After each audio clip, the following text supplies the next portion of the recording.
Greetings, ladies and gentlemen, and welcome to the batch video for the web novel Thieves Dungeon from the website Royal Road. This video will contain chapters 1 to 4, and as always, I hope that you enjoy.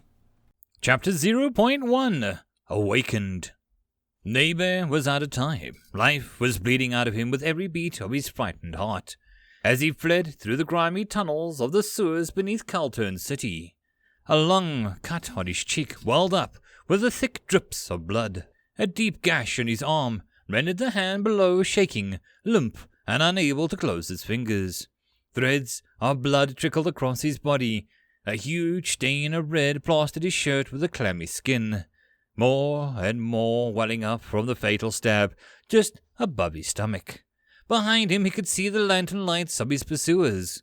A ring was clutched in his good hand. Neighbor came to a family of silversmiths, and this ring was his father's masterpiece. 2 serpents of silver so finely textured you could see the scales on their backs, curled in a helix, that band of black onyx etched with the delicate runes. Tiny flecks of pink diamond made up the eyes. They clutched between their open jaws a pale green stone of peridot cut to perfection. That wasn't just any gemstone, it was the seed of a dungeon core.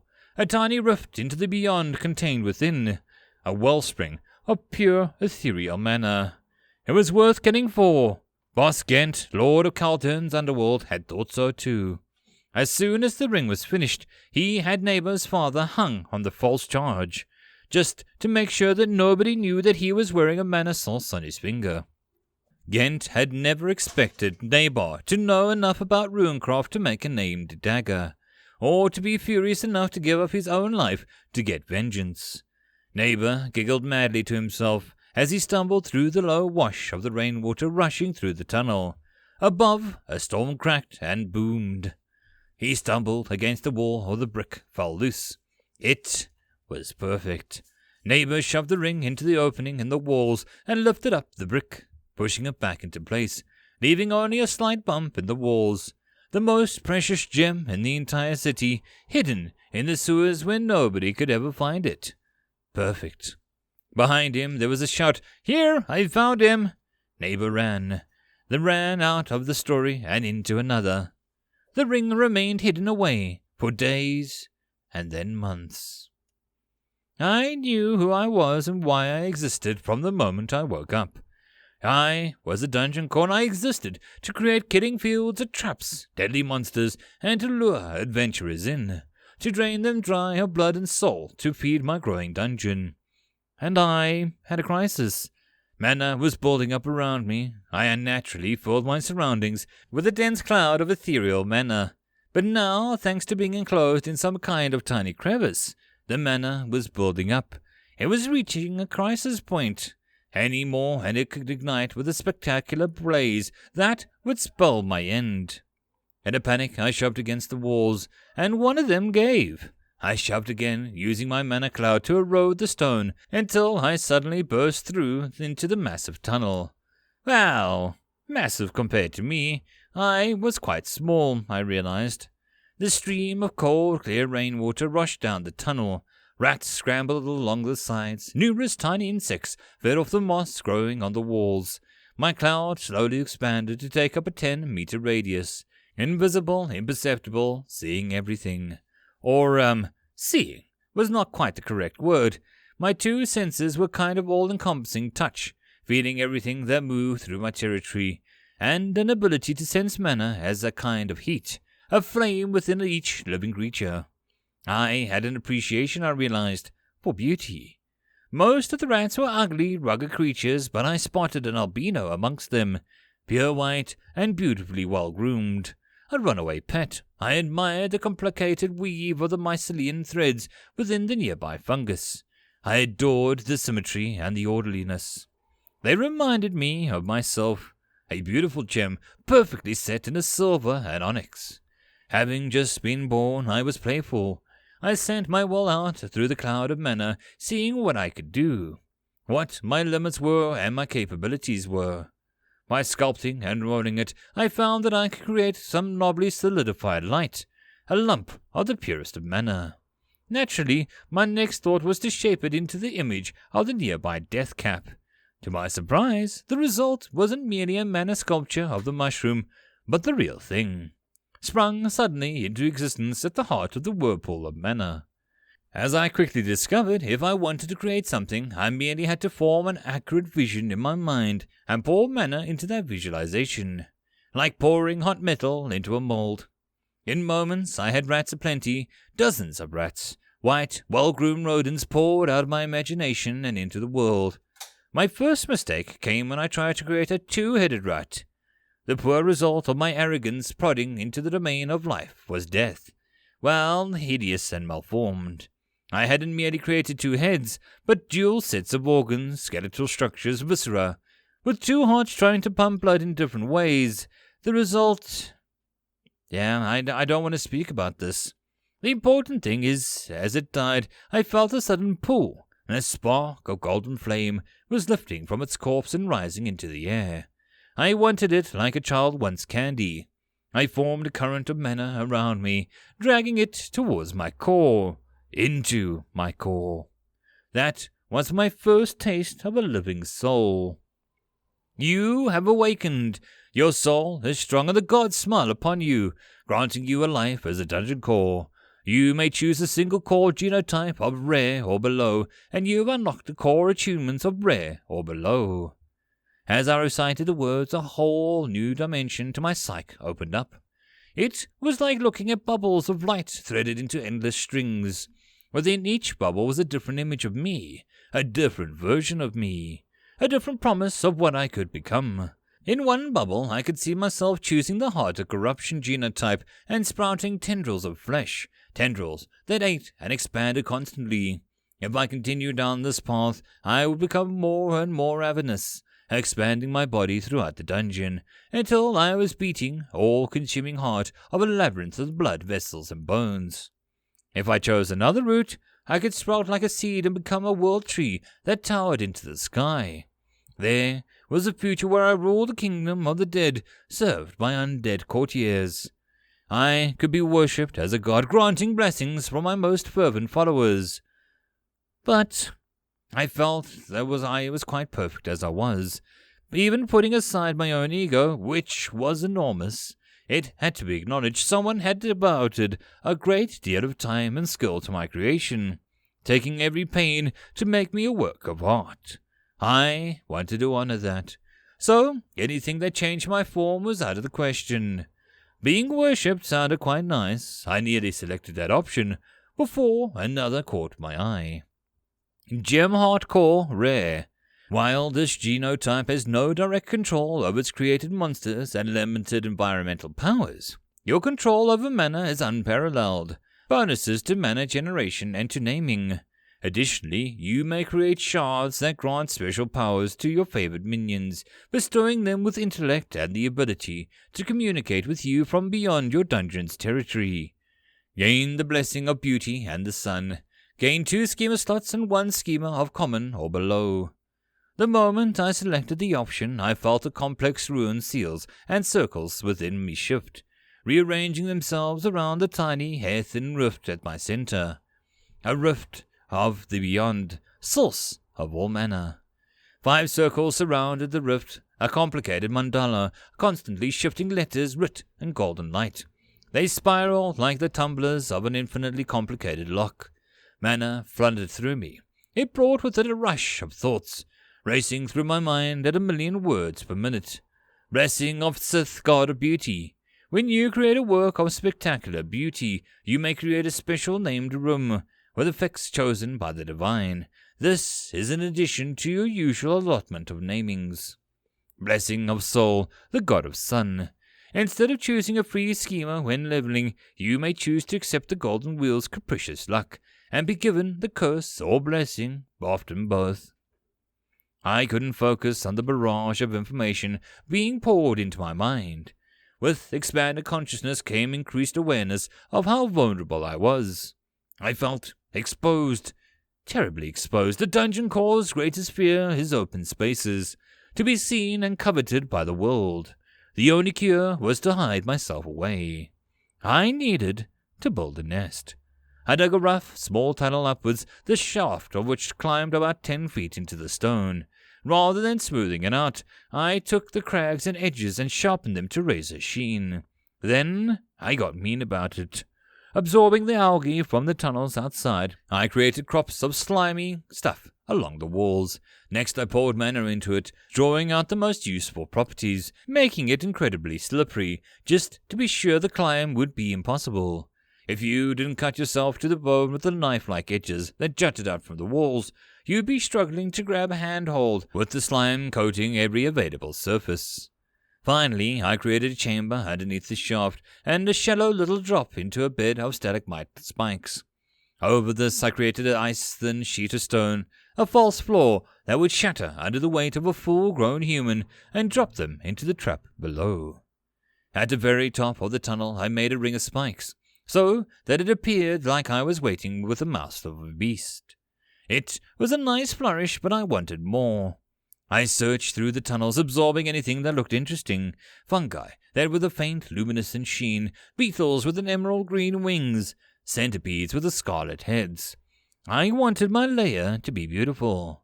I had already spent upwards of 3 mana, 3.2 to be exact, shaping stone and algae into a hellish climb. Now I spent another point to slowly turn the slime into a tunnel walls and the dark sea green, half translucent, the color of the smoked green glass. I made long-necked, puff-headed mushrooms shoot up the walls, lighting the chamber with a dim blue glow. I added flecks of glass to the walls that reflected the light to spray tiny blue flecks that danced and shimmered, adding a ghostly air to the place. Beetles with emerald carapaces climbed through the muck. Centipedes lifted their bright heads for avalanches of moss.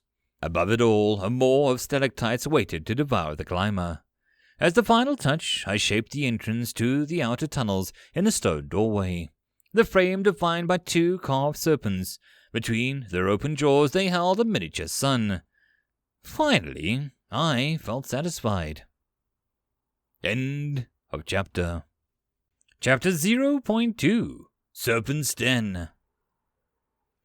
Gemheart Dungeon, unnamed, soul fragments 0 out of 100, mana 0.4 out of 32, mana per hour plus 0.2, anima 1, logos 2, arcana 2, blessings, gift of beauty, gift of the sun. Recently born, this dungeon has displayed a refined aesthetic taste. Your creation has received further divine favor. It has been named Sanctum of the Jeweled Serpent, and given the following blessings. All creatures within the room will become more poisonous, with effects increasing the longer they spend near the core. Divine acknowledgement! I'd say that it was an undeserved honor, but let's be honest, it was very deeply deserved. With the blessing of the centipedes crawling on the walls, they had gone from merely decoration to a genuine menace to anyone trying to invade the sanctum. Better yet, I could widen the chamber at the top and include some more poisonous beasts. Perhaps. The possibilities of being a dungeon were endless. Every day was a new chance to channel my creativity into an awful method of murder. However, I had a problem. My mana reserves were running low, and it was an awful feeling, a sickly sense of emptiness. I needed to eat a grisly process of dissolving unliving matter through the cloud of ambient mana that surrounds me. I tried it out on a rat carcass floating in the stream outside of my lair, and the results? Well, you imagine an invisible force feeding a rat layer by layer like an onion and see whether it leaves you feeling particularly appetized. No, what I had my eyes on were the nice, juicy fish swimming through the stream. And I had an idea. I took the design of a spiderweb from one of the highly groomed corners of my domain, and spun it into something in the stream, making the web thicker and tougher. My first attempts failed to anchor to the walls, and then quickly tore apart in the currents. My second survived until the fish came rushing downstream, and tore right through the web. I kept at it, making strands as thick as ropes, attacking the task with the unique patience of a dungeon core. My last dregs of mana dwindled and drained, but there it was. I had spun a net across the river of rainwater flowing through the tunnel. As the rain continued to fall from above, sticks and trash and rubble were swept into my web. A pale, fat fish slammed into the barrier and was pinned there by the wash of the water. Kicking and struggling, I simply waited. Hours ticked by and a small dribble of mana returned to my reservoir.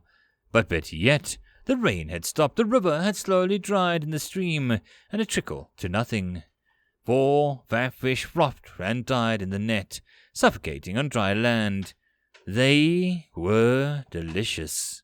And 2 points of mana each, a pale cavefish restored what creating a rats had spent. Speaking of the albino brood, as the waters receded, they were able to leave the sanctum, scampering through the tunnels outside. All manners of wildlife had begun to surface from the crevices of the nests they had been bunkered down in when the flood had hit. I left enough of the fish behind to lure them down. It was a bloodbath, rat snapping at rat, hungry insects swarming at one another. Those few scraps of fish might as well have been a feast after days spent trapped by the waters. Worth killing for was a low bar down here. With each creature that died, I consumed the corpse and dragged the tiny peaked spark of soul into my den. Each fragment was nourishing, empowering. I only needed 100 to level. That was a fraction of the vermin that lived in my domain. But more importantly, I had mana to work with. My first concern was increasing my income. Over the long period of time, I could harvest algae and lichen for a little more mana than they took to create, thanks to the plant's prodigious ability to reproduce. But that was a faraway plan. What I needed now was a hunter to protect me and bring me tribute. I turned my attention inwards to the notifications that I had been ignoring. You have awakened and selected the Gemheart core genotype. You may now select a free schema. Your first summoned creature will gain a special blessing. Creations made from schemas have the cost significantly reduced. You may create further schemas based off absorbed creatures of your own creations. Minor Golem common. Simple construct made out of mud and dirt. Minor golems are tireless workers and strictly loyal, if not especially intelligent. Green Viper common. A mundane snake, this viper is nonetheless able to kill opponents many times its size through ambush tactics and paralyzing poison. Kobolds common. The lowest and cheapest of the intelligent creatures, kobolds have the ability to learn basic skills and will naturally create chieftains and shamans as their population rises. Ratfolk rare. Clever, cowardly, cheap. With ratfolk you will get all three. Prone to mutation, ratfolk can adapt to any environment. Crystal spider rare. Beautiful and cunning creatures, crystal spiders secrete dazzling and razor-sharp crystals that they use to prepare traps for their prey. Unintelligent. Shadow raccoon rare. Surprisingly intelligent, these creatures shapeshift into humans by stealing their shadows. Have a small chance of learning shadow magic when evolving. Well, I should hope that my choice was obvious. Green Viper was the superior option. I can hear all the laymen cry out, choose the crystal spider. No, choose the raccoon. These lack the finely tuned sensibilities of a sophisticated dungeon core. I had fate with serpents. My body was etched into the shape, and their likeness carved into the door of my lair. Setting fate aside and putting in their logical terms, a viper was likely cheaper than any of the intelligent options, and certainly cheaper than the crystal spiders, but able to defeat enemies many times its own size. That made them perfect for bringing mana return. But most of all, they were natural. A viper wouldn't bring attention in the way that a crop of new ratfolk or spiders made of gemstones would. All around me I saw the debris of civilization. Rings and trinkets glittering amongst the chewed bones caught my net. Humans were close. I instinctively knew them, and I knew to fear them. Humans coveted cores, some far more peaceful contracts with them, yes, but others would seek to drain the mana and harness them as a mere enslaved batteries. I couldn't afford to announce my presence until I was ready. So Viper it was. There are a few words to describe receiving a new schema. It hits like a lightning bolt and overwhelms the senses. For a few distressing moments everything tasted like snake. I didn't even have a sense of taste. When it faded, I had a perfect image of a green viper in my head. I could tell you every detail, count the scales, count the heartbeats of the snake. It was a flawless blueprint that I could create 1,000 identical serpents from. I was eager to start, to meet my first proper creation. Mana poured into motes of liquid light as the idea of a snake, bringing it into reality. Bones formed first, the long skeletal structure, and then the organs and muscles filled in the gaps. Skin was lost, and the final moment there was a sudden twist as something else seized control of the process. A streak of golden scales materialized across the creature's spine. And then it was done.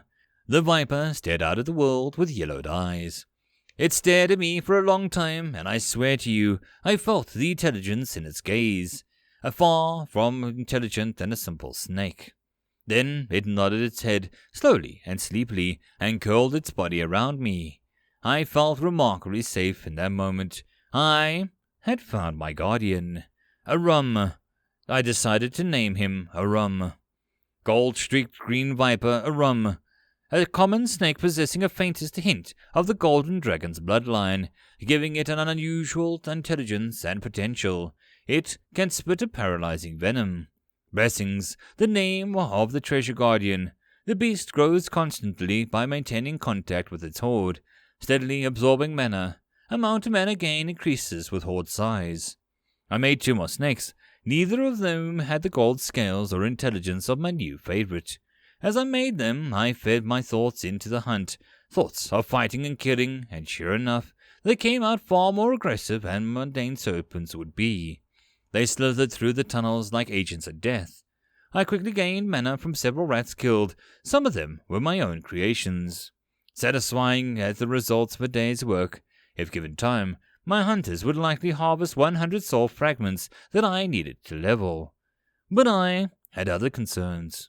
Where was I? When should I expect human guests? I had no way of answering these questions, and since I had no direct control over my creations, unless I infused them with a shard, it was stifling, like being born without limbs. Unfortunately, a shard took one ingredient that I didn't have, a common gemstone.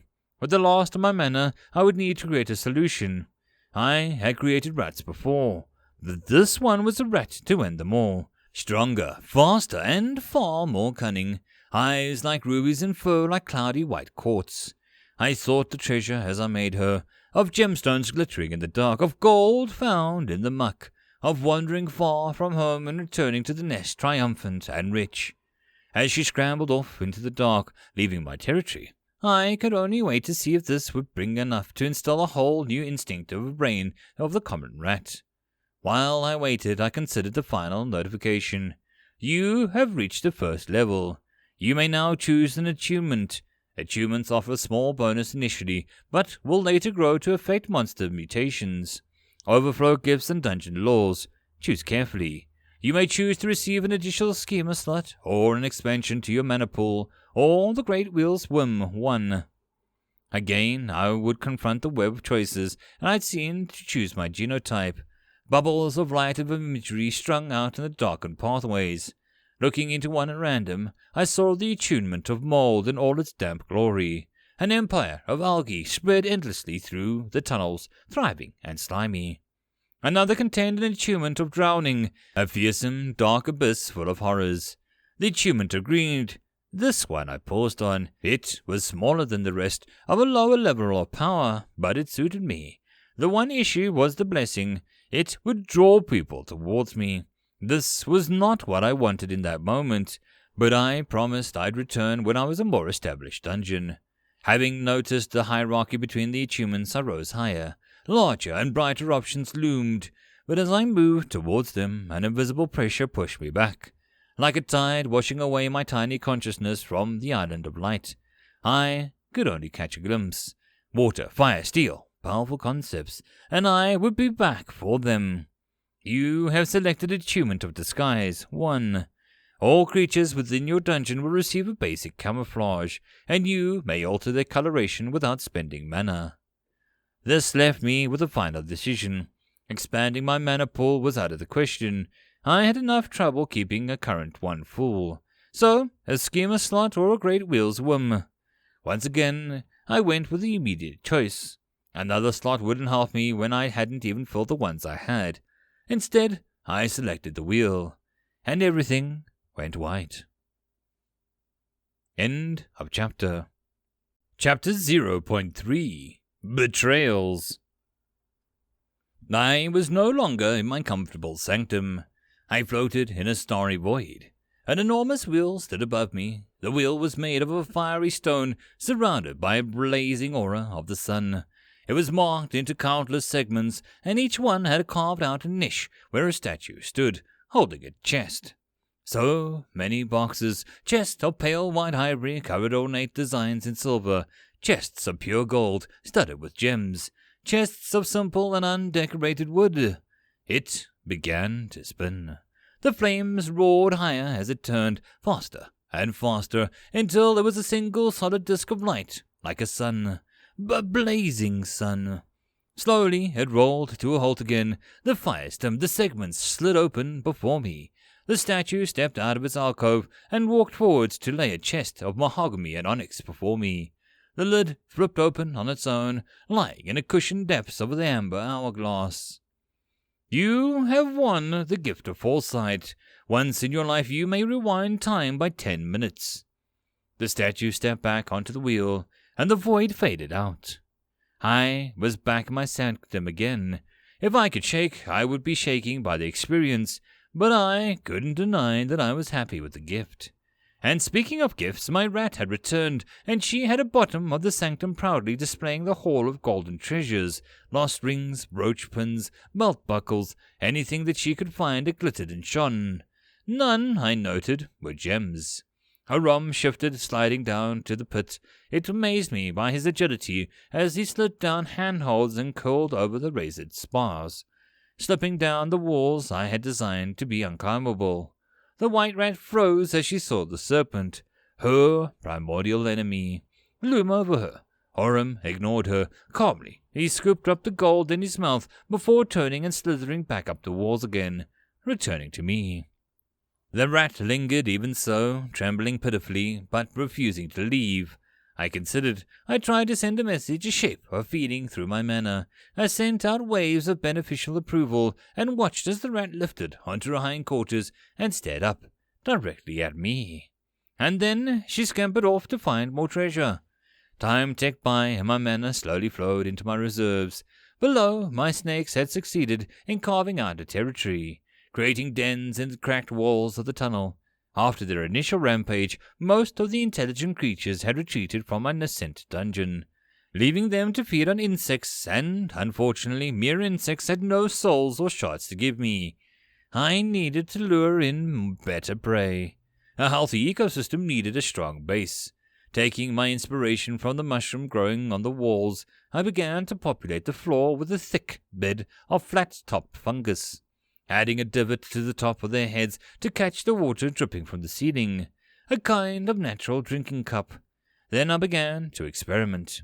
In a matter of a few hours, I had successfully pushed through the mana into one specimen to cause it to let off a god-awful reek of rotten meat, an aroma I hoped would prove too attractive to the kind of wildlife that lived in a sewer. In the process, it had turned a pale red color, and so I named it a bloody cup. Having layered the floor with bait, I added predators, smaller, stouter mushrooms, with peaked caps and a net, finely woven threads that hung down from below the stings of jellyfish. Exactly like the stings of jellyfish. I gave the tendrils a set of fine, clinging teeth and poured the last of my mana into exaggerating their venomous properties. Discovering that the more mana I used to modify the creature, the more difficult further modification became. In the end, a soft limitation prevented me from making them able to do more than lightly sting a human-sized prey. But they'd be perfectly able to snare unsuspecting rodents. Nematolisia, I called them. Bloody cup. Largely harmless, this blood-colored mushroom emits a rotten stench pleasing to the insect palate. Nematocilia.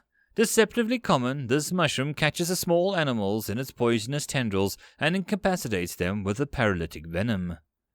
Soon I had the thick carpet of insects crawling through the mushroom forest, and they drew larger predators.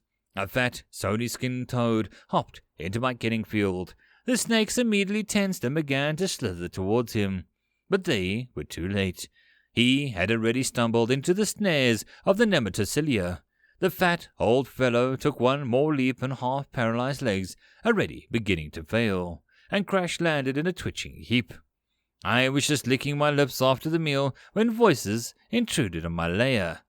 "Croak wise," the map says, "and that means you look for the frog down the walls." A fat man made his way down the tunnel, pausing to read a symbol on the walls. I had taken as random scratchings, but they apparently found meaning in it.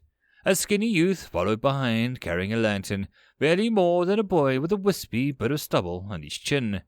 They looked delicious.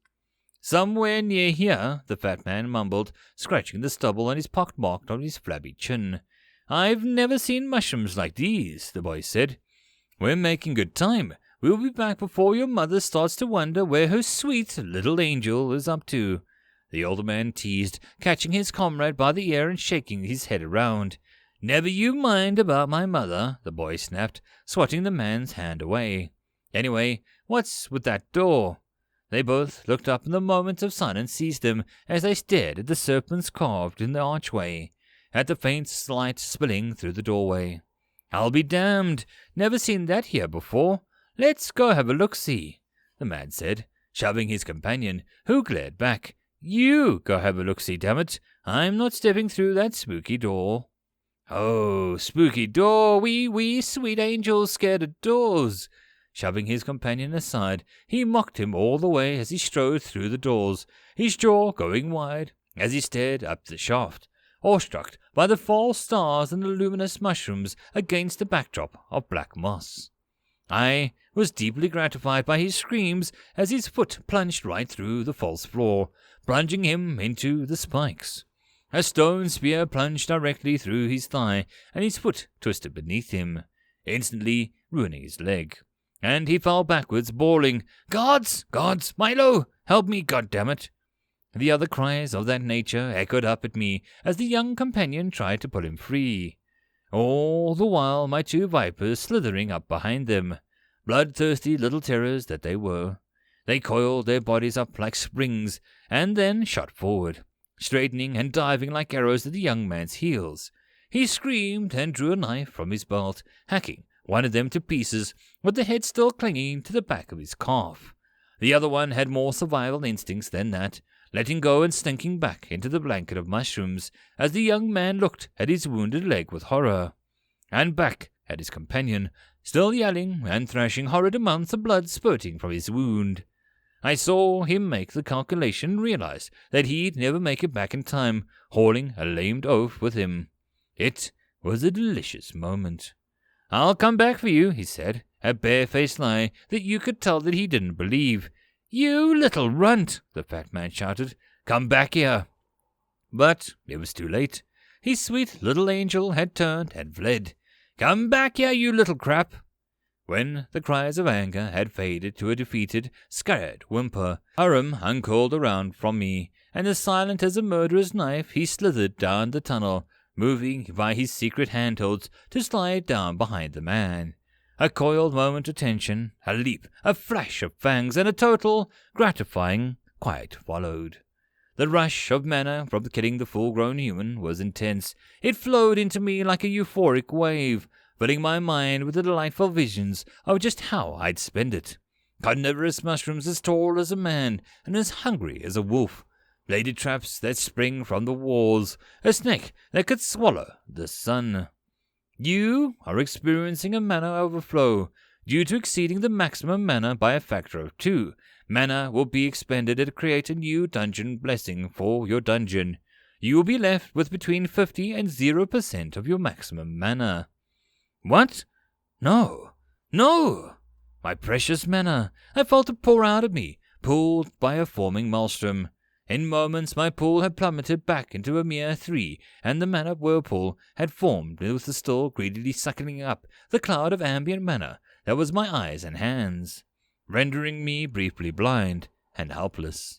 When the awful moment had passed, a pale blue egg the size of a human fist had materialized next to me in the little alcove on top of the sanctum. As Aram lifted his head back into the alcove, he looked from me to the newcomer in apparent confusion, wondering how a gemstone had laid an egg. Not willingly, that's my answer. As if to add insult to injury, Aram wrapped himself around the egg instead of me. End of chapter. Chapter 0.4 Argent. My rat returned 3 times. Each time, she stood frozen in fear of Aram as he slipped down to take the offered tribute, and each time there was no more jewels amongst the tatty lot. The 3rd time I sent out no wave of goodwill, though acknowledgement. She waited for a long time before scuttling away into the dark. At first, I was completely self-absorbed. My fungal garden was growing beautifully, and unlike the vipers, it drew the prey rather than frightening them off. The microcosm of successful dungeon. Every few hours a frog or some other small creature would blunder into the nematocylia and be miserably done for. A fate I watched and waited for with glee. At first I was simply eager to absorb more soul fragments, and dead men had been a windfall there too, granting me an enormous fiery shard worth 50. Half of my quota to advance. Combined with the vipers' killing sprees, I was at 87 and slowly advancing. The feel of progress was tantalizing. But when the rat didn't return for hours, I began to worry. By the time I had restored to full 2 mana, 10 hours, I had started to fret. Soon I regretted being withholding.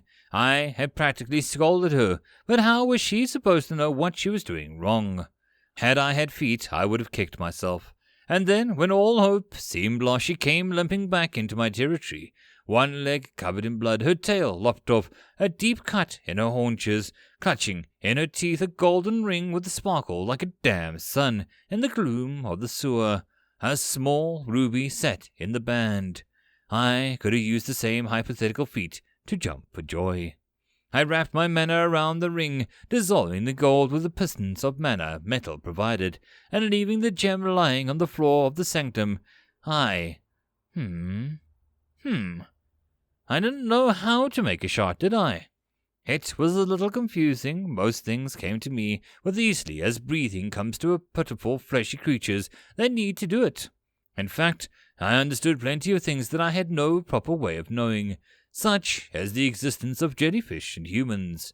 My brain was packed with inexplicable knowledge, but no way to create a shard.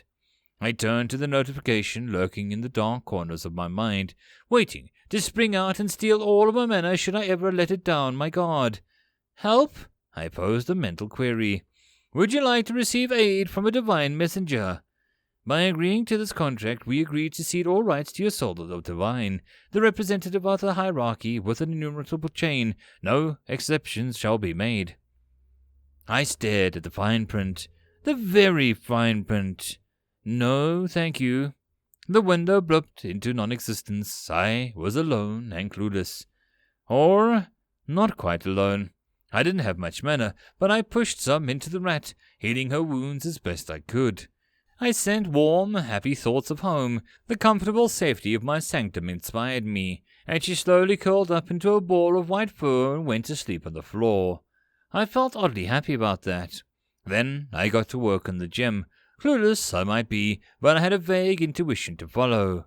It was a slow, difficult process. The ruby was like a sinkhole for mana, absorbing my feelers whenever I tried to push or pull at its matter. Finally, I simply committed to begin to feed it. Pushing in mana, it drank up 2 whole points before it was full. But now that it was no longer draining my mana that came into contact with it, I could start to manipulate the mana inside. It was no longer directly connected to me, but like how the moon directs the tides, I could vaguely push and pull the mana within the gem. I began to twist it up, aiming to bend it into a shape that I recognized, a shape that I had seen within myself. Runic circles surrounding my core, they shaped into the mana that poured out of me, giving it form. I tried to form some kind of circle with the gem. I took the spark of mana I'd invested and compressed it, and weighted it into the core, and forced it in more. Overburdened, the jewel was surrounded by ghastly dancing flames. If I pushed any harder, it would likely detonate. Slowly, Carefully, I built a circle around the core, set the mana spinning to throw into stable orbit around that spark. The motion was key. Something clicked, and rather than being shaped by me, the mana began to pull of its own accord.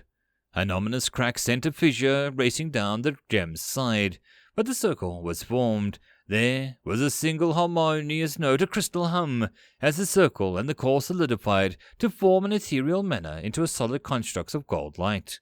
Runes etched themselves across the facets. Ah, fricking ha! Crude shard of a simple nexus, poor. This excessively rustic shard is nonetheless able to grant a modicum of power, blessing its owner with slightly increased intelligence and telepathic connection to the dungeon core that created it. I mentally squinted. It seemed suspiciously like I'd angered whoever was writing these by not taking them up on their, generous offer. Well, ha! Crude it may be, but it cost me a little less than 3 mana and not even a tiny bit of my soul. Several hours had passed by now, and my brave little scout seemed fully healed. I sent a small mental prod to my rat, waking her up. She eyed the core, and I sent out mental no's to hunger, of eating and feasting. She didn't need telling twice. With a gulp, the ruby was gone. And then we got splitting headache. Our thoughts collided, the ratty intellect submerging into the vast crystalline sea of my own. Waves of turbulence rose as we both went through the rather excruciating process of being welded together, mentally speaking. And then, for the first time, I saw the world through actual eyes. I could hear, I could feel, I could taste, I could smell. Ugh! And boy, did I smell, didn't I? This wasn't me. It was, and my confusion was cut short by a sudden jolt of pain, a burning sensation in my lungs. I froze, confused, and it was the rat's thoughts that took over. Breathe. Oh, right. Fleshy creatures needed to breathe. I relaxed my grip on our shared body, allowing the rat brain to seize control of the lungs and heart, and everything else that needed to function. I remained only as a voice in her head, a voice urging, moved. I wanted to see more, to explore, to journey. It was a fine thing to be safe and sedentary as a dungeon core, but as soon as I found myself possessing a body again, I also had the unbearable urge to roam further than my tiny little territory. Again? Where had that come from?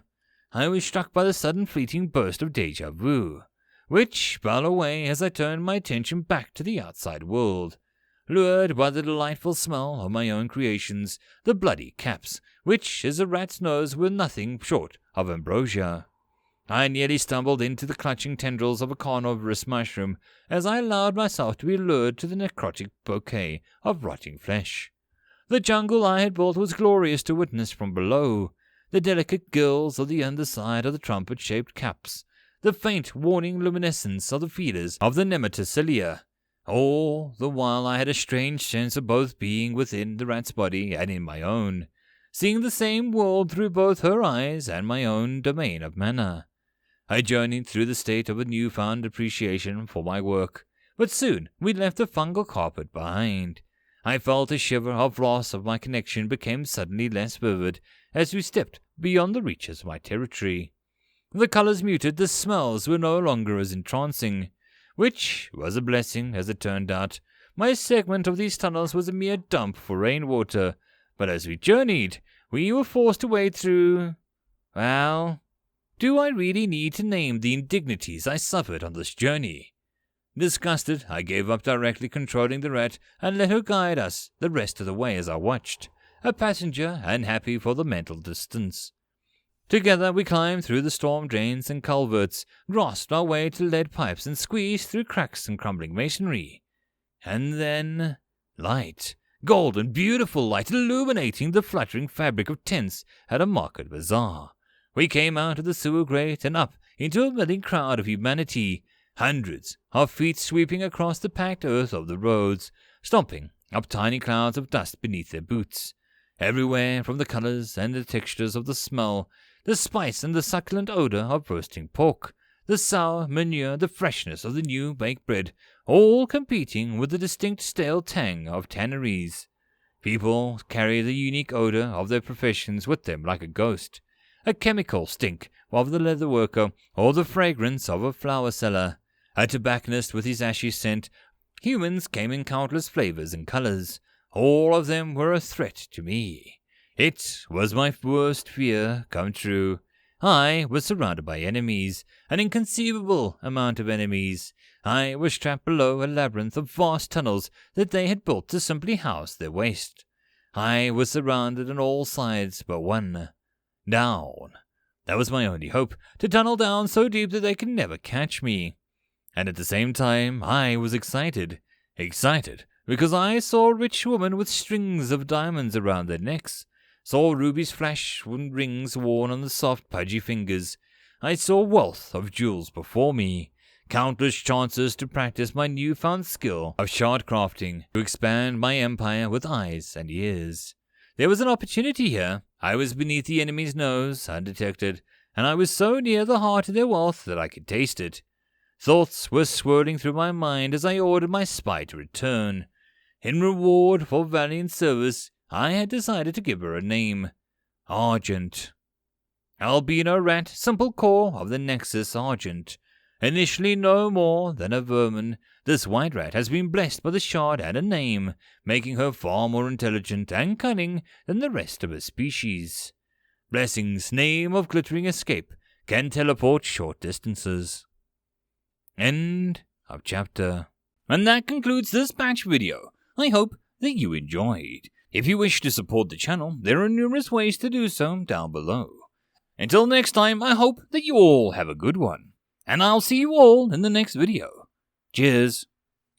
P.S. With all the changes in YouTube recently, it has become more a case of when my account will get banned rather than if my account will be banned, the same as everyone else. If you look down below, there is a link to my SoundCloud account where everything gets backed up. I recommend that you follow that account just in case something happens to this account. Other than that, everything will still continue as normal. Thanks. Cheers.